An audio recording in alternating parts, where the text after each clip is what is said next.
Blogging কৰি ভাল পাওঁ বাবে চাগে কিমান যে সৰু সৰু ভিডিঅ'ৰে মোবাইলৰ গেলেৰী ফুলটি হৈ থাকে তাৰ হিচাপ নাই। কিন্তু লগত মোৰ এলাহটো আছেই নহয়, সেইটোৱেহে ডুবাব মোক বুজিছেনে।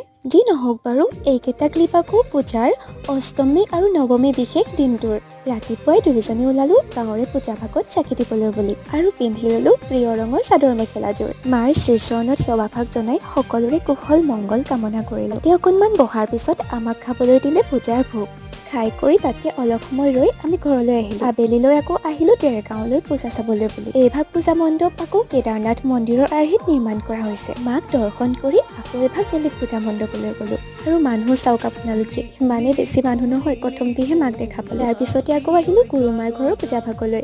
আৰু এনেকৈ কেইবাভাগি পূজা দৰ্শন কৰাৰ পিছত আমাৰ ভোজন পৰ্ব চলিল। আৰু ভোজন পৰ্বৰ শেষত আহিলে ধাৰাসাৰ বৃষ্টি, আৰু 1-1.5 ঘণ্টা বুন্দা পৰদি বহি থকাৰ পিছত আমি খোজ ললো ঘৰলৈ বুলি।